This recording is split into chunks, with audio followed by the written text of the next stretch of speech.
Hello. Yeah, so I guess this is rounding out the real SBC. Was a great set of talks so far.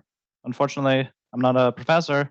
I'm here potentially to give a more industry-focused view of how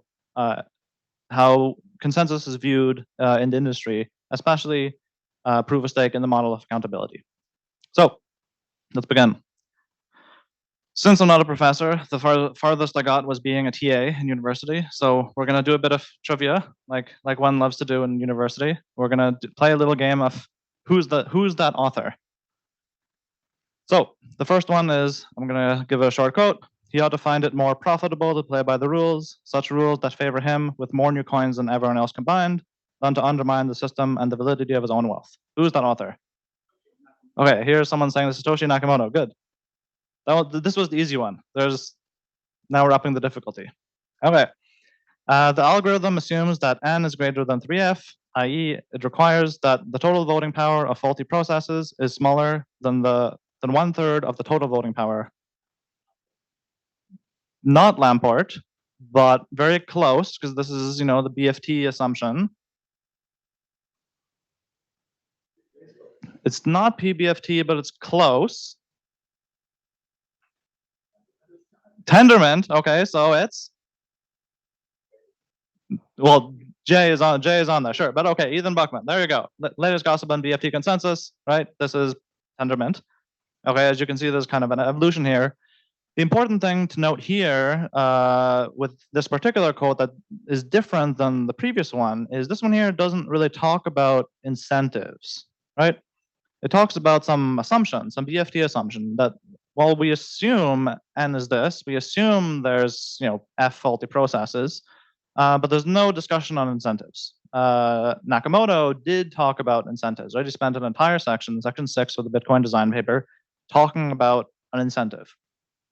Okay, so let's move on to the next one. We're upping the difficulty yet again. If you are the author of this paper and you've written these exact words, please don't say so. Let it be a surprise. Let it be a surprise. There's also a hint that that this was written by someone potentially in this room. We also present a novel reward mechanism for incentivizing proof-of-stake protocols, and we prove that, given this mechanism, honest behavior is an approximate Nash equilibrium, thus neutralizing attacks such as selfish mining. This is okay. Well, these guys obviously know. Okay, so sure, yeah. So there's the Ouroboros paper, right, with Agos Kiaias, right? This is actually from the abstract. So they bring in a new proof of stake protocol and they analyze it for some incentives, and they actually prove some Nash equilibrium, right? This is something that Satoshi didn't really do, right? He kind of talked loosely about incentives and stuff, but he didn't really prove anything about any Nash equilibriums or anything to that level. Okay, now we're going to a harder one, this last one. We can make sure that nothing at stake attackers do strictly worse by introducing a penalty mechanism by having players that sign multiple blocks with the same timestamp lose an appropriate amount of collateral. To achieve this, we need that the adversary controls only the minority of voting power. Even absent such a penalty mechanism, players currently serving on a committee likely care about the overall health of the cryptocurrency system, where they still hold stake due to the limited liquidity assumption. This also provides disincentives for deviating. The last sentence here is basically a rehash of the Nakamoto incentive, right? That players, or that block producers ought to find it more profitable to play by the rules than to undermine the validity of their own wealth. It's basically the same thing in different words. This is from which paper? Someone says Casper and Gasper. So that, I can see why that would be close, because the Casper paper does talk about equivocation, right? Double signing and slashing for that, right? But this doesn't use the word equivocation here, which I guess is more modern. So that gives you a hint that this is slightly older than the Casper/Gasper papers. Not Vitalik.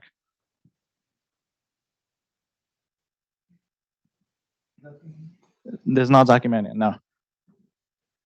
Okay, this one's the hardest one. This is actually Phil Diane, the Snow White paper, which I guess most of you are like, oh yeah, okay, now I remember reading those words. Okay, so this one's particularly interesting because it kind of combines a bit of what we saw around Nakamoto consensus and the incentives there, but it also reveals something about some limitation of this analysis, which is that to achieve this, we need that the adversary control only the minority, right? What happens if the adversary controls not a minority? Well, what if they control a majority? And coincidentally, this same paper says in the exact next paragraph, it would also be interesting to consider security when the attacker controls the majority. However, if such a majority attacker can behave arbitrarily, consistency was shown to be impossible. So this is obviously true from a consensus protocol perspective that we're looking at distributed consensus.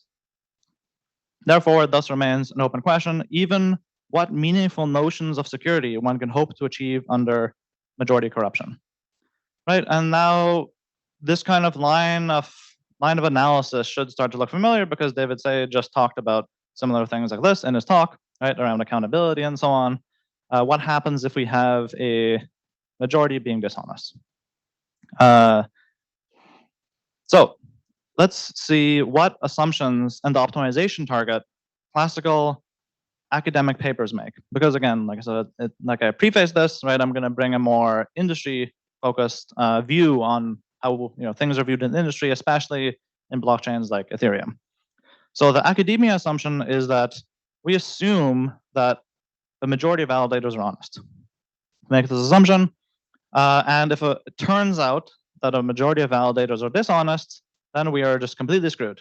There's nothing we can do. They control everything for perpetuity. There's nothing we can do, right? And in order to avoid this scenario, we what's our optimization target? We try to maximize the number of nodes. And then we say, okay, let's make the barrier to entry to actually launch this attack, right? Let's make the hill you have to climb to launch this attack very, very high. Let's make it as high as possible. That's our optimization target. Maximize the number of validator nodes. And usually when distributed systems researchers or people in general talk about blockchain scalability, I guess not blockchain scalability, but the scalability of their system, and you can hear this a lot with the professor coins and stuff. They'll throw around the word scalable, and they'll say, okay, I'm a distributed systems expert. I know what the word scalable means. You guys don't know. They are referring to this. They're referring to the number of nodes, right? And okay, maybe you come up with a new metastable consensus protocol, right? Name it after some, weather phenomenon, and then talk about how scalable it is because it has a large number of validators, right? But that's not how people in the industry view scalability, right? The people in the industry call scalability transactions per second. I mean, there's some stuff there around, cost to run a full node, but really it's more related to throughput and less related to the number of nodes. But why? And that's because the model that has been used in the papers that we saw, they talk about things like a Nash equilibrium, some incentive compatibility, incentive alignment on the validator set, right? And they only consider the validators. They say, okay, here's the validator set. It is an island on its own. There's no other actors, and we will analyze in this closed system what are the incentives of the validator set, right? And they can attack the chain, they can steal funds, they can reorg, whatever. But all of this analysis is done on this closed system, which is just the validator set. But as we know, clearly, if you're not living on a rock, there's other actors in a blockchain, in a protocol, other than the validators, such as someone says light clients, someone says users, wallets. Okay, right. So there's other actors, right? That's wrong. There's the OFAC, there's the SEC, there's the IRS, and there's literally the country of the Netherlands who will arrest you if you write code. And they do not care about your incentive compatibility, right? They will make the validators censor transactions, right? There's been a lot of talk around validator transaction censorship in the Ethereum community as it's transitioning to proof of stake. And this whole talk is about proof of stake. They will not care about your incentives in your paper, right? They will make validators do whatever they want, including censor transactions, including reorganizing the chain, orphaning blocks, what have you. So, jokes aside, there are in fact another set of actors, and that's users, right? There's users running full nodes, users being able to hold validators accountable. So what is the optimization target in this model? What is the assumption and the optimization target in this model when you have block producers and users as two separate actors, right? The assumption isn't that we trust that a majority of validators are honest, and that if not, well, I guess we're screwed. The assumption is that for the happy path, there is a scenario in which if the majority, there's a scenario in which the blockchain has consistency and availability, right? There's an assumption under which that is true. But if that assumption does not hold, we are not screwed, right? If that assumption does not hold, we can penalize validators by holding them accountable because we're users, right? And therefore, we don't actually care about the number of validating nodes because that's irrelevant, right? The only thing that matters is the penalty we can enforce. We want to maximize the cost of such an attack in terms of slashing, right? We want to burn their money essentially. And as long as the cost of an attack is enormous, it doesn't matter actually if the attacker is one person. Lots of people will say conflicting things around, well, I mean, you need a large number of validators, even if there's a high stake, which is a bit conflicting. But the actual assumption here is purely about the cost to execute an attack, even if it's one node. You can actually have a chain, let's say a proof of stake chain, right, where you have a single validator. And that validator, that chain would actually be perfectly fine, perfectly secure, so long as you could hold that validator accountable. If they start censoring the chain, or if they start reorging, or if they start excluding transactions. You don't actually need a million validators, because what's the purpose of those, what's the purpose of a blockchain in general, right? Shared state and censorship resistance. And one person can provide that if that one person can be held accountable. So the TLDR is there's a kind of distinction between traditional distributed consensus analysis, which is on the left, which is an academia thing, which is an assumption that the majority of validators are honest. If not, all bets are off. We're not even going to think about the scenario. And a decentralized consensus protocol and analysis in that domain, where we have a notion of accountability.